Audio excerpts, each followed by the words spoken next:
Are you ready to take control of your financial future? Welcome to the How to Invest in Stocks, the Beginner's Guide. Whether you are dreaming of financial freedom or just looking to grow your wealth, you are in the right place. In this video, we are going to demystify the world of stock market investing and show you how to get started, even if you are a complete beginner. Stay tuned, because by the end of this video, you will have the knowledge and confidence to begin your journey to financial success. So let's dive in. First, understand the basics. So start by learning the fundamental concepts of investing, such as stocks, bonds, mutual funds, ETFs, risk diversification, and the concept of buying and never sell. Educate yourself about different investment vehicles and their pros and cons. So let's start at the beginning. What is a stock? A stock, also known as a share or equity, represents ownership in a company. When you buy a stock, you are essentially purchasing a small piece of that company. Companies issue stocks as a way to raise capital for various purposes, such as expansion, research, or paying off debt. Stocks are traded on stock exchanges, like a marketplace, where investors buy and sell them. The price of a stock fluctuates based on factors such as the company's performance, industry trends, economic conditions, and investor sentiment. The important question is, why should you invest in stocks? Investors buy stocks with the expectation that a company will grow over time, increasing the value of their investment. And they may also receive dividends, which are payments made by the company to its shareholders as a share of its profits. And when the company makes a profit, they share some of it with you as a reward for being a stock owner. That's why investing in stocks can be a way to make money when companies do well. So if you own stock in a company, it's like you are a little part owner of that company. So investing sounds great, right? Because did you know that the most rich people in the world are always investing on large scale in the stock market? But a great question is, what is the risk of investing? Overall, stocks are a common investment vehicle that offer the potential for capital appreciation and income through dividends. But they also carry risks, such as the possibility of losing money if the company performance is bad or even goes bankrupt. This is the reason why one of the most important investment rules is, and you never want to forget this one, when you invest your money in stocks, diversification is really important. Do not put all your eggs in one basket.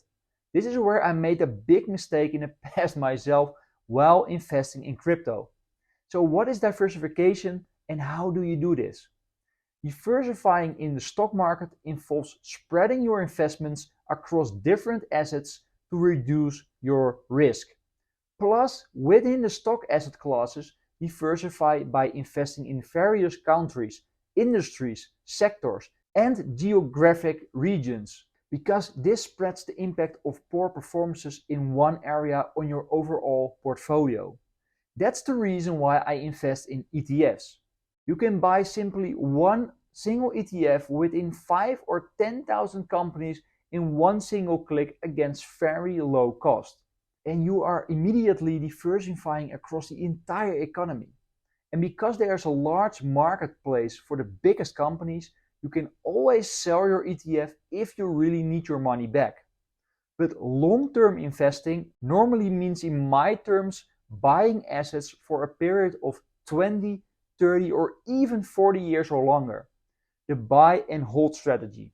Step number 2 is also important. So before you start, it's important to set your goals. Here are some important questions to ask yourself before you are going to make your investment plan. What are your financial goals? What is the amount of wealth you want to work towards? Why are you investing? How much of your income can you allocate to investing every month? What kind of risk are you able to take with your investment money? Are you investing for retirement, wealth accumulation, or other financial goals? Establish a timeline for your investments and your risk tolerance level. If you want to know how much risk you can tolerate or you can take, we will talk about this later on his YouTube channel. So don't forget to hit the subscribe button. So then we enter the third step, and that is opening an investment account. So it's important to choose a brokerage firm you trust or investment platform to open an investment account. Look for low fees, user-friendly interface, and good customer service. We will provide some brokerage firms where you can set up your account for free and even get some free stocks. And then a biggie for European investors. If you are a European investor, I have something for you. Due to the KHD regulations, you may be restricted from purchasing low-cost, globally diversified ETFs from America. And it really sucks and also cost me a lot of money in the past. They are currently only available to professional buyers. But I have some things to share here because I can tell you there is a simple workaround that I found where you are still able to buy every ETF I would like, even in America. And you can open an account in America as a European investor so you are able to buy every ETF or stock you would like. And I just placed a workaround with a detailed explanation in the description for all the European investors who don't like the KHD limitations. And then step 4, do your research. And I know here are a lot of people who are getting lost and not getting a step ahead. But that's the reason why I want to make this step as small as possible for you. And that's why I will share a link below featuring a video where I explain what I have purchased and the optimal allocation for long-term profitable returns. As mentioned in previous videos, I have extensive experience as a financial advisor in this industry. I have worked and still work with some of the most successful investment firms in the world, and I understand how to set this up with ease. And I know the secrets to a successful portfolio. So then we are entering step number 5. In step 5, you can purchase your first stocks in the form of a globally diversified ETF. Then you have to follow your plan and stay committed to it. When the market drops, you sit still and try to buy more ETFs. So the most important part is the last step. Step number 6. Stay disciplined. Stick to your investment plan and avoid making impulsive decisions based on emotions or short-term market fluctuations. Stay disciplined during market downturns and avoid panic selling. Remember, investing is a long-term journey, and staying invested over time is key to achieving your financial goals. Remember, investing involves risk, but the longer you stay invested, think about 10 years or more, the smaller the risk will be.